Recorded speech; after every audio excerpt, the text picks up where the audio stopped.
E hoje, irmãos, eu trago uma palavra reflexiva que o Senhor colocou no meu coração. Uma palavra que eu sei que vai vir para curar a nossa vida. Também para nos confrontar um pouquinho. Porque a boa palavra, irmão, a palavra que vem do céu, ela serve para botar uma pedrinha no nosso sapato. Ela nos exorta. Ela nos confronta.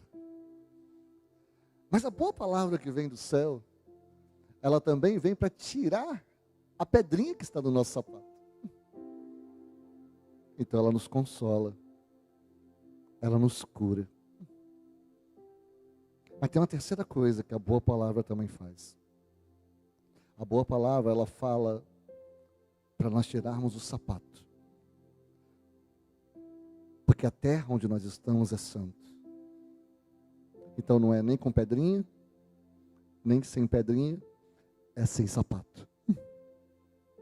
Porque o lugar onde a gente está na presença do Pai é santo.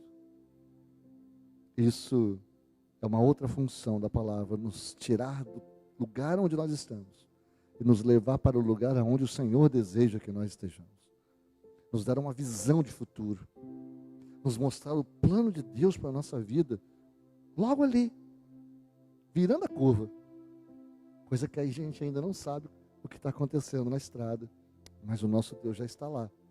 Ele é o nosso GPS, né?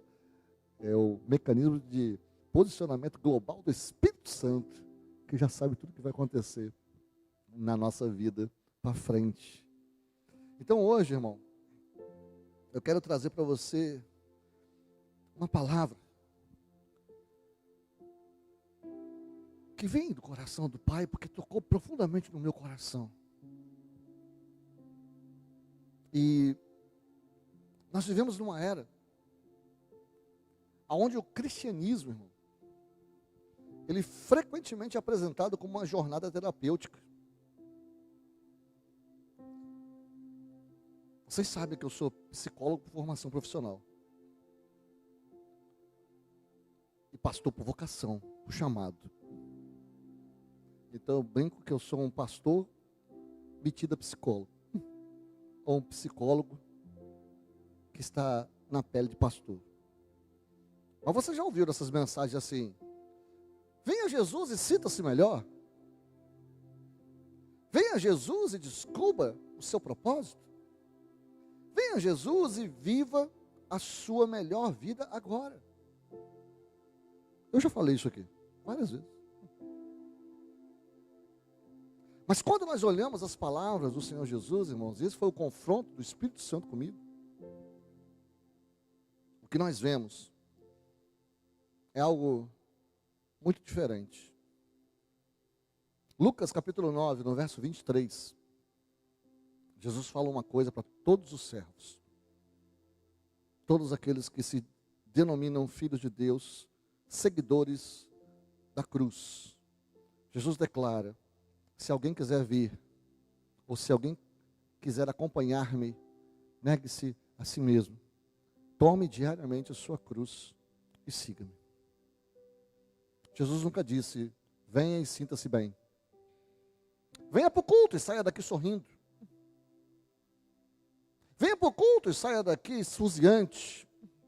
A gente pode sair, irmão, e a gente sai de vez em quando, a gente sai no óleo daqui, meu Deus. A gente sai daqui querendo dar tapa no capeta, rabo de arraia no cão. A gente sai daqui assim, sai cheio. Mas na verdade o Senhor Jesus nunca disse isso. Venha e sinta-se melhor. Ele nos chamou para algo muito mais profundo, para algo muito mais transformador. E é sobre isso que eu quero conversar com você hoje, irmão. Eu quero falar com você sobre o verdadeiro significado de tomar a sua cruz. Mas qual é o verdadeiro significado de carregar a cruz? De repente, né? A esposa fala: carregar esse infeliz desse meu marido. Pastor, você não conhece a minha mulher. Não, é sua mulher, se vira. Não, irmão, carregar a cruz não tem nada a ver com isso. Carregar a cruz Em primeiro lugar, é dizer não à vingança. Vamos começar. Romanos capítulo 12, verso 17. Fala assim: não paguem a ninguém mal por mal. Procurem fazer o que é correto aos olhos de todos, irmãos. Carregar a cruz significa dizer não à vontade de retaliar, se vingar, quando nós somos falsamente acusados. Veja, nós temos motivo, porque nós somos falsamente acusados. Armaram para a gente. Mas carregar a cruz significa dizer não à vontade de retaliar. É escolher a misericórdia quando nós merecemos a justiça. Bem-vindo a carregar sua cruz. Vamos continuar, irmão? Carregar a sua cruz é renunciar ao direito de estar certo. Jesus amado. Eu estou pregando para uma maioria de mulheres aqui. Você sabe que um dos componentes femininos de divindade é estar sempre certa. Né? Minha esposa está ali. Ela está sempre certa. Isso faz parte do processo, irmão.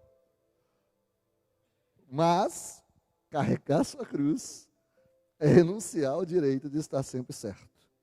Filipenses capítulo 2, verso 3 fala assim: nada façam por ambição egoísta ou por vaidade, mas humildemente considerem aos outros superiores a vocês mesmos. E às vezes carregar a cruz significa abrir mão do nosso direito de provar que nós estamos certos, escolhendo a humildade ao invés da razão. Você quer ser feliz ou você quer ter razão? Durante muito tempo essa frase ficou nos púlpitos das igrejas ecoando para tudo quanto é lado. Sumiu um pouco, né? Porque virou chavão. Mas é uma verdade, irmão. Irmão, se você quer ser feliz, você vai ter que abrir mão de algumas coisas. Agora, se você quer ter razão, você vai brigar muito para ter razão. Mas é uma escolha. Às vezes, é importante ter razão. Tem certas brigas que vale a pena. Principalmente quando a briga é por justiça. Mas justiça que vem do reino. Não a nossa justiça. É uma justiça maior do que o meu interesse. Eu não estou brigando pelo meu interesse. Mas carregar a cruz, irmão, significa abrir mão do nosso direito. Carregar a cruz significa resistir à autopromoção. Mateus capítulo 6, verso 1 diz assim: cuidado para não praticar suas obras de justiça diante dos outros para serem vistos por eles. É resistir à tentação da autopromoção, meu irmão, quando ninguém vê o nosso sacrifício. É servir no secreto, nos bastidores, por trás da cortina, quando ninguém está olhando, quando ninguém está vendo. É servir sem buscar reconhecimento, sabendo que nós servimos aquele que pode todas as coisas. É servir sem fazer propaganda. É estar longe do holofote. É servir porque eu desejo agradar ao meu Deus. Isso é honra.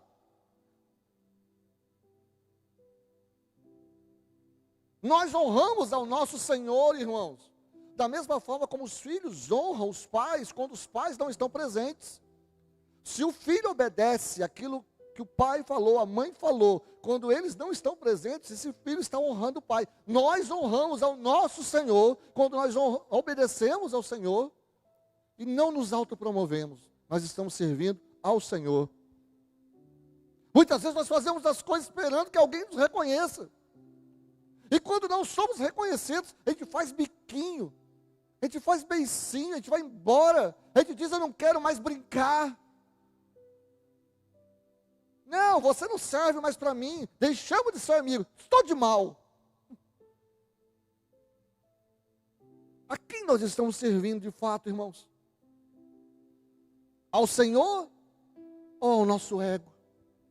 Ao Senhor ou à minha própria vontade?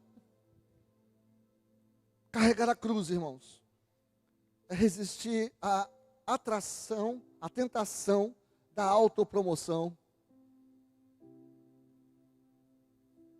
Carregar a cruz, irmãos, é recusar a alimentar a ofensa. Quanta gente que está ofendido, aliás, nós estamos exatamente tratando de ofensa nas células, com o livro A Isca de Satanás. Se você não está em célula, meu irmão, você está perdendo. Se você não deixa a sua casa para ir para a célula, tu está errado. Porque você está perdendo a melhor parte. Você está escolhendo a outra boa parte, irmão. Está deixando a melhor parte. E olha, tem tanta gente que está ofendido. Quanta gente que está ofendido, meu Deus. Colossenses capítulo 3, no verso 14, diz assim: acima de tudo, porém, revistam-se do amor, que é o elo perfeito. Será que nós estamos nos revestindo de amor mesmo? Porque o amor privilegia o outro. O amor, ele olha mais para o outro do que para si.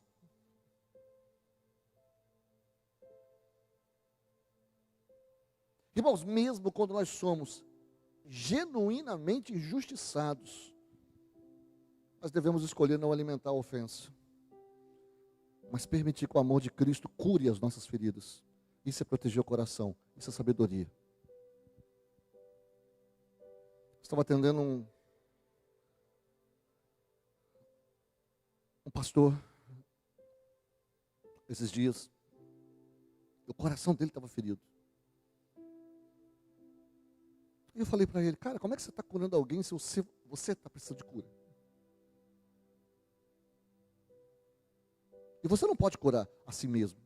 Jesus falou isso: médico, cura a ti mesmo. Não tem como. Nós somos curados para curar, irmão. Vocês estão aí? Jesus nos cura para que nós possamos curar. Mas não dá para eu, doente, curar alguém. Se eu estou ferido, eu estou precisando de cuidados. Então eu preciso me permitir ser cuidado. E você sabe qual é o grande problema hoje? As pessoas estão se ferindo, estão ofendidas. E elas não permitem que outros cuidem delas. E aí, isso se propaga.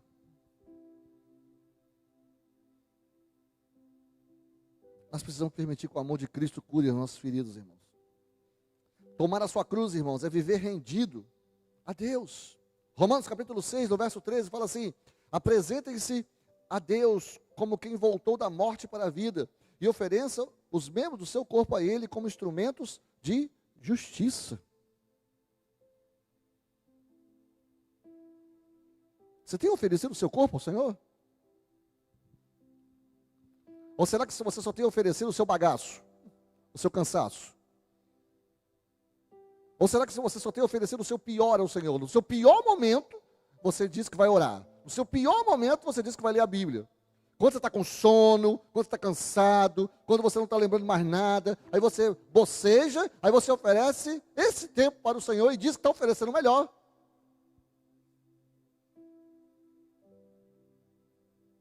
Não, irmão. Nosso melhor tempo, geralmente, nós oferecemos para outras coisas. Vocês estão aí ainda? Glória a Deus. Viver rendido a Deus, irmãos, é viver sem ser visto, sem ser agradecido e sem ser celebrado, mas totalmente rendido ao Senhor. É viver sem alguém batendo palma para você, alguém sem bater nas suas costas, te dando tapinha, dizendo que você é a melhor pessoa do mundo. Viver rendido ao Senhor, irmão, é entender que tem um Senhor que nos ama, e isso é o suficiente. É não procurar a sua própria autopromoção. E quando nós tomamos a nossa cruz, irmãos, e seguimos ao Senhor, a gente entende o que é dependência absoluta de Cristo. Porque nada disso que eu falei aqui dá para fazer sozinho. Eu e você não conseguimos. Humanamente impossível fazer. Eu e você não temos capacidade para isso. A gente vai falhar. E esse é que é o problema na lei. Jesus veio exatamente para trazer essa lei, que era a lei que fazia com que as pessoas errassem, para a graça. A graça é, eu não posso, mas o meu Jesus pode. A graça é, eu vou errar e vou cair, mas o meu Deus, Ele me ama tanto que Ele vai me levantar do lugar. Isso é graça, irmão. A graça, ela veio exatamente porque nós não somos capazes. A graça veio, meu irmão, exatamente porque nós sabemos, olhamos para Ele, Ele olha para nós, no meio da nossa tempestade, estende a mão e nos salva de afundar. Isso é graça. E nessa noite o Senhor está estendendo a mão para você, meu irmão, para você não afundar. Não afundar no seu a sua autocomiseração, ou seja, você está sentindo pena de si mesmo. Não afundar, meu irmão, nos erros que você comete. Não afundar, meu irmão, no seu orgulho de dizer que você não precisa de ninguém. Não afundar, meu irmão, no cansaço que você está sentindo, nesse buraco de depressão que você vive. Não afundar nessa tristeza que está consumindo a sua alma, ou nessa solidão que você tenta aplacar, mas que continua te atazanando. Não afundar. Muitas vezes, quando nós nos achamos incapazes, inferiores,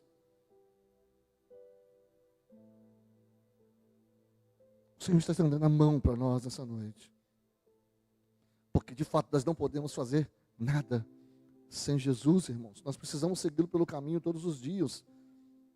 João capítulo 15, no verso 4, o Senhor Jesus fala assim: permaneçam em mim e eu permanecerei em vocês.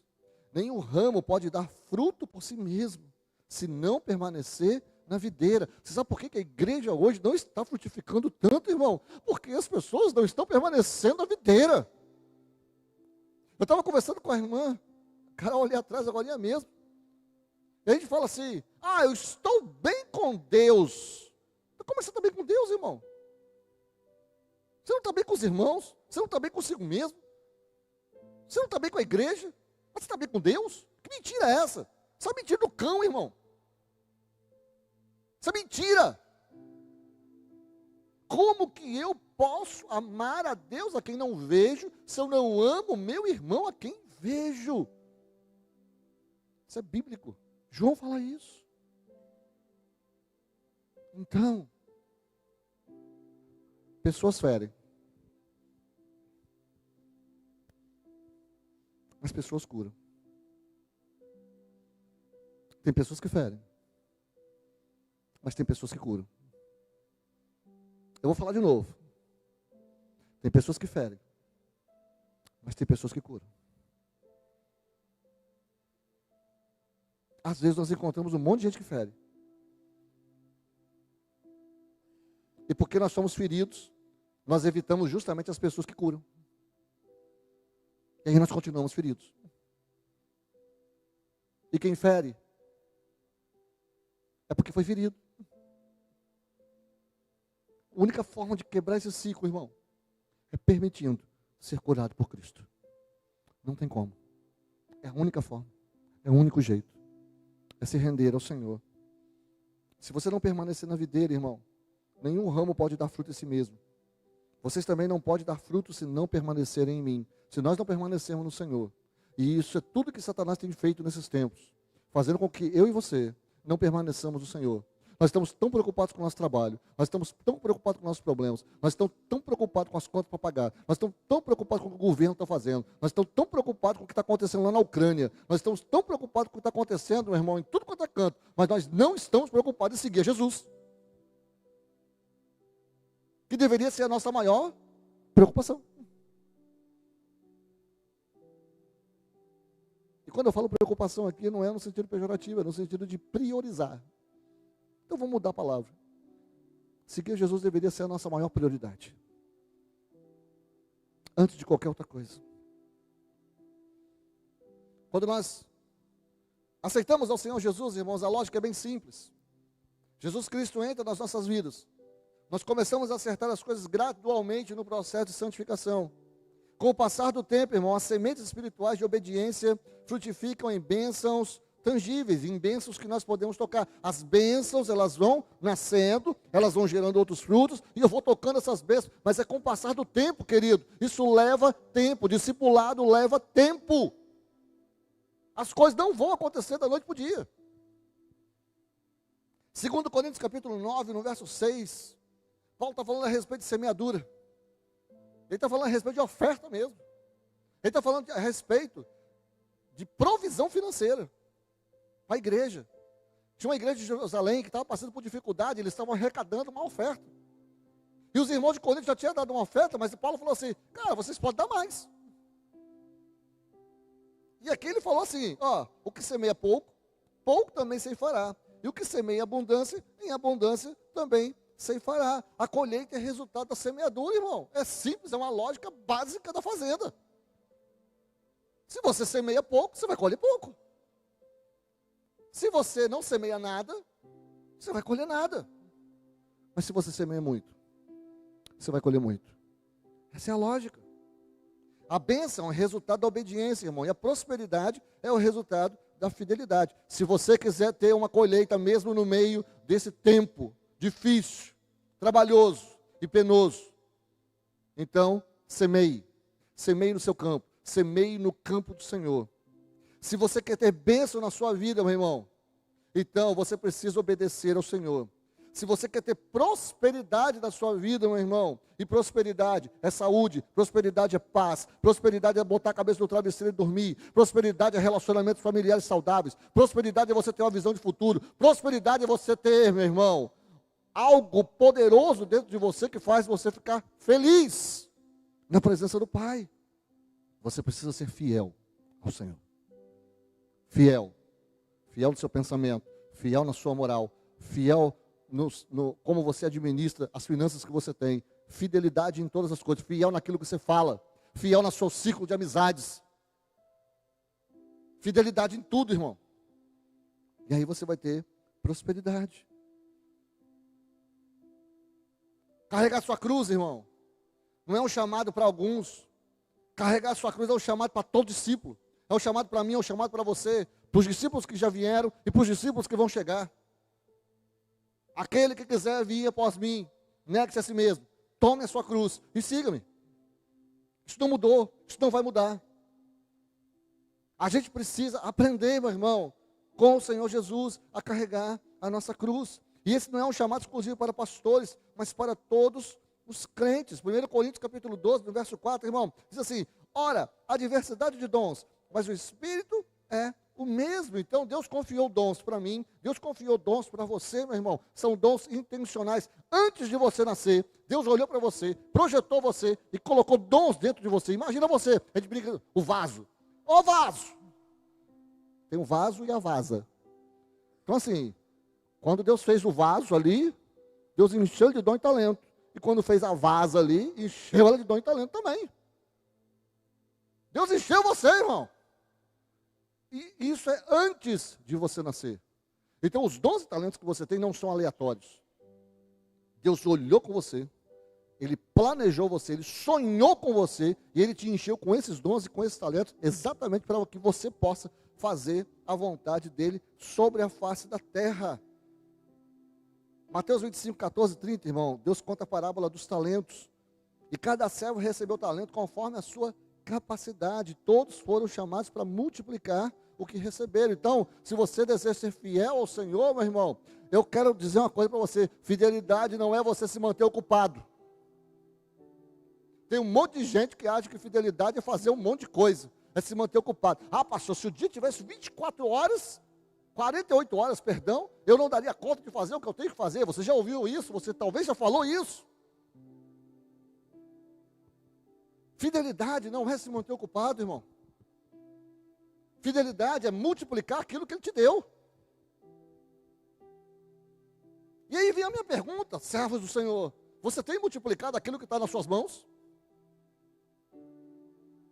Você tem feito multiplicar aquilo que Deus confiou a você? Porque Lucas 16, no verso 10, diz assim: quem é fiel no pouco, também é fiel no muito. E quem é desonesto no pouco, também é desonesto no muito. Quem é você? Você é aquele que está multiplicando no pouco? Ou você é aquele que está sendo desonesto no pouco? Uma boa pergunta.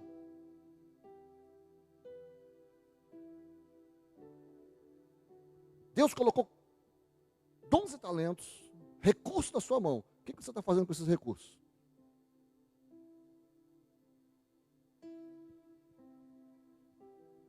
Ah, só para ilustrar, nós nos multiplicamos na mesma coisa que nós somos. Ovelha gera ovelha.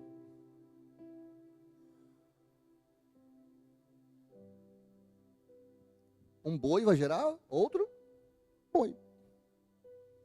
É da mesma espécie. Ou será que você já viu uma jabuticabeira gerar uma mangueira? Uma goiabeira gerar um pé de mexerica? Aqui é mexerica, tá, gente? Tangerina é outro canto. Bergamota é lá no sul. Aqui é mexerica. Nós nos multiplicamos na mesma espécie que nós somos. Então, um irmão gera outro irmão. Uma célula gera outra célula. Uma igreja gera outra igreja. Um pastor gera outro pastor. Nós nos multiplicamos naquilo que nós somos. O que você tem feito com aquilo que você tem nas mãos? Talvez você tenha o dom de organizar. Você está se multiplicando em outra pessoa que vai organizar. A igreja do Senhor precisa de pessoas para organizar. Talvez você tenha o dom de receber pessoas, hospitalidade. Você está se multiplicando em outra pessoa que vai receber outras pessoas? Aqui na igreja, nas casas, nas células, nos eventos, ao corpo de Cristo. Nós nos multiplicamos naquilo que nós somos, irmãos. E a igreja de Cristo está precisando do seu dom e do seu talento. O verdadeiro sucesso, irmão, não é fazer tudo.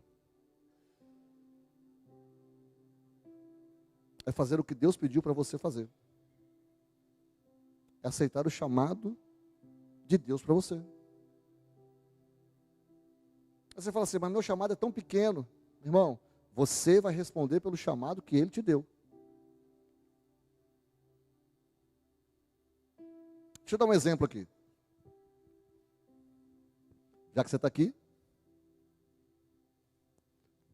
JP,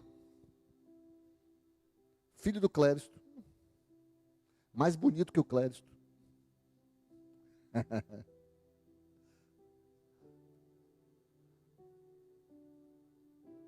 Esse garoto, ele está descobrindo ainda se a unção que Deus deu para ele é uma unção só para tocar aqui, na igreja local, se é só para tocar na célula, se é só para tocar para multidões, em nível nacional ou internacional. Vocês estão vendo que eu coloquei níveis de dons, mas o dom é o mesmo? Vocês estão aí, amém? Ok. Qual é a diferença? Aos nossos olhos, aquele que toca para públicos internacionais é muito maior do que o que toca na célula. Não é assim? Nós não damos muito maior honra a um cantor nacional ou uma cantora nacional do que aquele que toca aqui na igreja? Sim ou não? Sim, irmão, é isso mesmo.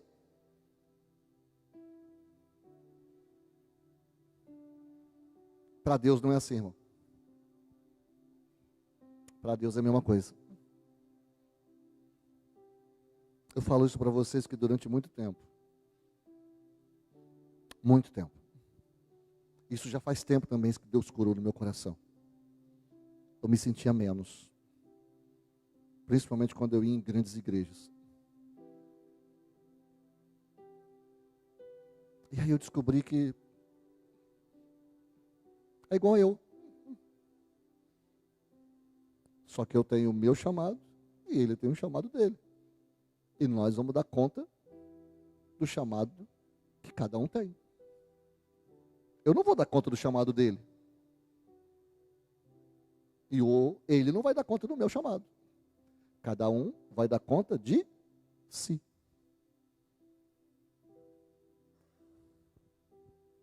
Então, o verdadeiro sucesso, irmão, é fazer aquilo que Deus pediu para você fazer.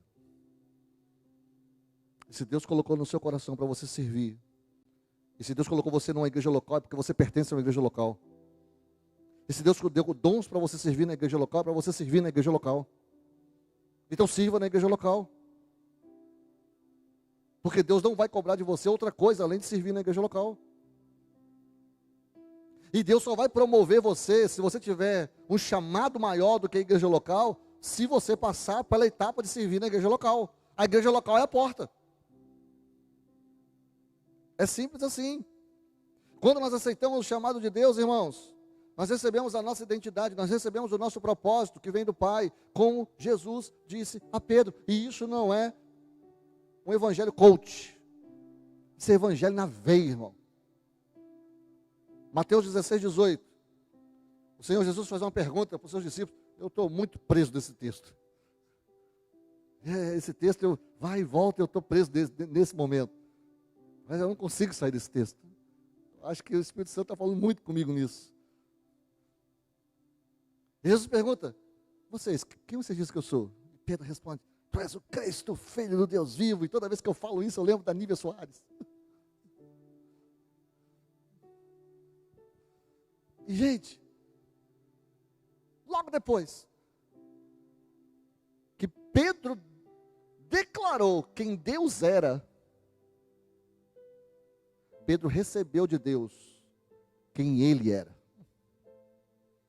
Quando você entende quem Deus é, você recebe quem você é no Senhor.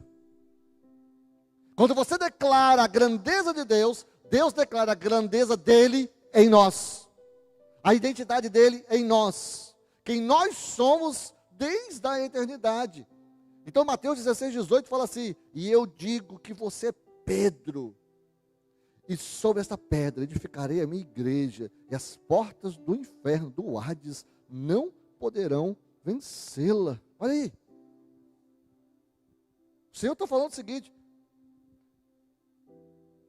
você é uma pequena pedra, preguei esse domingo, né? E eu vou usar você como pequena pedra para edificar sobre a minha pedra, que é o alicerce, que é a pedra angular. Jesus está falando dele como fundamento. E nós, como os tijolos, como as pedras que estão sendo colocadas para edificar a igreja. E ali, nesse texto, irmãos, eu edificarei a minha igreja. O Senhor Jesus está dizendo, a igreja é minha. Eu irei edificar, eu irei construir. Construir o quê? O propósito. Porque a construção é de Cristo, a obra é de Cristo. A minha igreja, Jesus falou, significa que a posse da igreja é de Cristo. A igreja é dele. Não é de ninguém, irmão. E o que é a igreja? É a noiva. É a noiva que está se preparando para ir para o céu. Então, na próxima vez, irmãos, que você achar que está tudo dependendo de você, e eu estou falando muito para mim isso aqui ultimamente, entenda, é de Cristo, não é nosso. Eu sempre falo aqui que eu sou pastor coadjuvante, eu sou pastor auxiliar. O pastor da igreja é o Senhor. É Ele. Tudo é dele, irmão. Tudo vem dele. Romanos 11:36 fala exatamente isso, porque dele, por ele e para ele são todas as coisas. A ele seja a glória para sempre. Eu gostaria que você pudesse, nesse final de mensagem, imaginar que você recebeu um projeto arquitetônico perfeito.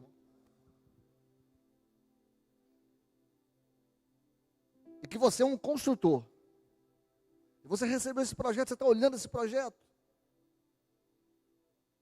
E você tem todas as plantas ali, você tem todas as especificações técnicas, você tem os melhores materiais, você tem o recurso para poder construir a sua casa, construir aquele empreendimento. Mas tem um detalhe fundamental, irmão. A fundação ela já foi estabelecida por um mestre construtor. Você não precisa se preocupar com a construção, com a fundação, com a construção da fundação. Você não precisa fazer sapata, você não precisa trabalhar o chão. Já está tudo pronto, a fundação está pronta. O trabalho, irmão, do construtor não é refazer a fundação. Você não precisa refazer a fundação. Essa fundação ela já está sólida, já está perfeita. O seu papel é construir sobre ela, seguindo exatamente o projeto que você recebeu. Se você tentar mudar a fundação, irmão, ou ignorar as plantas, toda a construção vai ruir. Nós somos, irmãos, esse construtor. Cristo já estabeleceu a construção da fundação. Ele mesmo é a pedra angular. Ele é a base, Ele é o chão, Ele é que nos dá sustentação, irmão. A nossa responsabilidade é construir sobre essa fundação. Nós devemos seguir o projeto de Cristo na nossa vida, irmão. Nós não precisamos criar a nossa própria base, mas nós precisamos edificar sobre aquilo que Cristo já nos mostrou para fazer, já estabeleceu, irmão. Quando nós entendemos isso, que a fundação já está pronta, que nós estamos sobre terreno sólido, a gente vai se submeter ao Senhor Jesus. A gente vai seguir. E a gente vai tomar nossa cruz. A gente vai negar nós mesmos. Porque nós entendemos que o plano dele é maior. Você pode ficar de pé no seu lugar?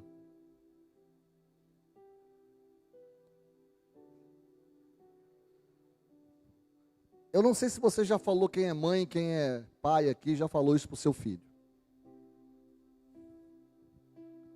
Mas se não falou, eu tenho quase certeza que você vai falar. Em algum momento.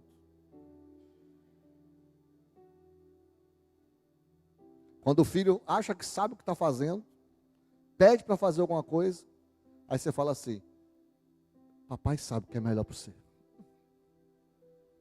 Mamãe sabe o que é melhor para você. Ah, mas eu não... Papai sabe o que é melhor para você. O Senhor Jesus está falando isso para nós essa noite. Eu sei o que é melhor para você. Nós precisamos parar de lutar com Deus, irmãos. Vamos parar de lutar com Deus. Vamos simplesmente nos render ao Senhor. Eu gostaria que você pudesse, nesse momento, fechar os teus olhos e falar com o Senhor: Senhor, eis-me aqui. Me ajuda a tomar a minha cruz e a entender do Senhor o que eu preciso fazer para cumprir os planos que o Senhor tem para mim. Fala com Ele.